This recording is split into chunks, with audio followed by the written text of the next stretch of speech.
सुख क्या है? तो क्या कहा महाराज जी? भगवान शिव कहते हैं, अरे पार्वती, 1000 अश्वमेध यज्ञ में अग्नि कुंड के अंदर पूर्ण आहुति पर जो गोला समर्पित किया जाता है और एक बेल, एक बीला बैसाख महीने में जो मुझे समर्पित कर देता है, उसको 1000 अश्वमेध यज्ञ का पुण्य फल प्राप्त हो जाता है। मात्र एक बेल।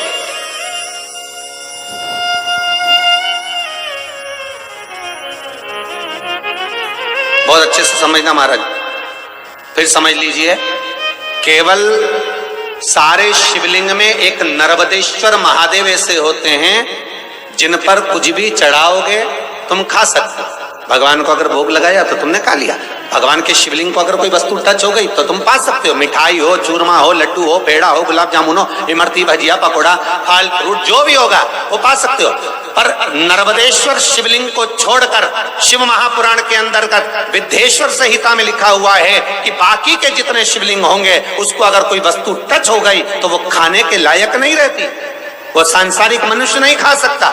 शंकर के मंदिर का प्रसाद संसार का मनुष्य उसको ग्रहण नहीं कर सकता। उसको केवल बैरागी, त्यागी, जिसने घर छोड़ दिया, परिवार छोड़ दिया, अपने कुटुंब कबीले को छोड़ दिया, केवल वही पा सकता है। ये शिव महापुराण की विद्धेश्वर संहिता कर रही है।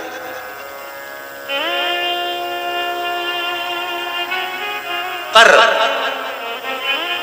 शंकर कह रहे, मां उमा से, मां पार्वती से, मेरा महेश कह रहा है, मेरा बाबा भोलेनाथ, मेरा बाबा विश्वनाथ, मेरा त्रिकालदर्शी, कैलाशी, अविनाशी कह रहा है कि हे पार्वती,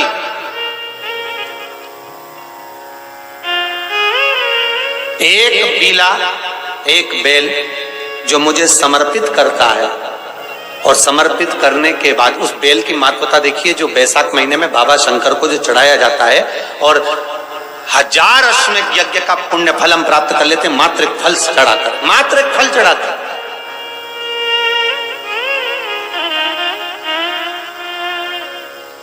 जैसे इससे पहले जो एकादशी कही, जिसको त्रिविधि एकादशी भी कहते हैं,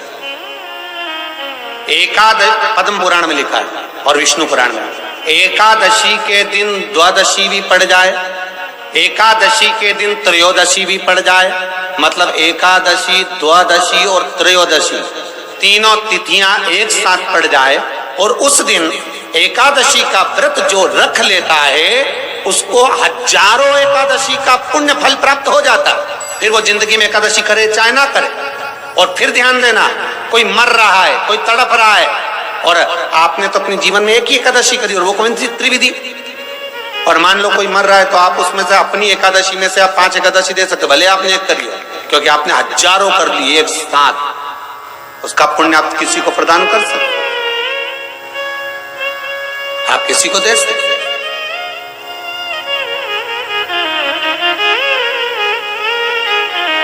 उसी तरह हे पार्वती,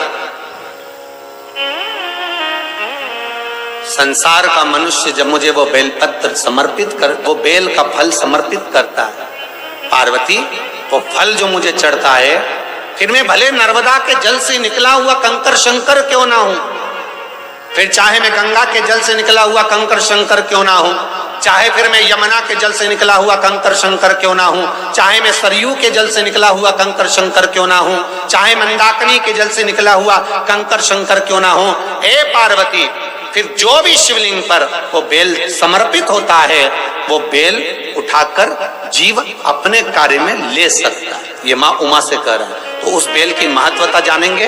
अब अपन उस बेल को जानने के लिए वापिस स्कंद पुराण में चले तो स्कंद पुराण में लिखा हुआ है कि जो बेल बैसाख के महीने में शंकर को चढ़ाया जाता है वो बेल का फल उठाकर रख लिया जाता है। बैसाख के महीने में उस चढ़े हुए, बाकी के आपको बेल का फल खाना हो तो बात दूसरी, पर चढ़ा हुआ जो बेल का फल है वो पूरा बैसाख नहीं खाना। बैसाख के बाद में अगला जो महीना आए उस महीने के अंदर उस फल के अंदर का गुर्दा निकालकर उसको सुखा लीजिए और सुखाकर जिस व्यक्ति को पथरी की बीमारी हो और जिस व्यक्ति को पेट में बहुत भोजन पचता ही नहीं है, पूरा शरीर पाचन क्रिया बेकार हो गई, उस व्यक्ति को केवल 7 दिन तक शंकर पर चढ़ा हुआ वो बेलपत्र प्रदान कर दीजिए, पत्थरी भी बाहर और पाचन क्रिया भी ठीक, जिंदगी भर तकलीफ नहीं। उस वैशाख में उस फल की इतनी महत्वता बाबा भोलेनाथ स्कंद पुराण, लिंग पुराण, नर्मदा पुराण, पद्म पुराण के अंतर्गत, शिव महापुराण के अंतर्गत वर्णन कर, उसकी महत्वता वो बेल का फल साधारण नहीं हो सकता।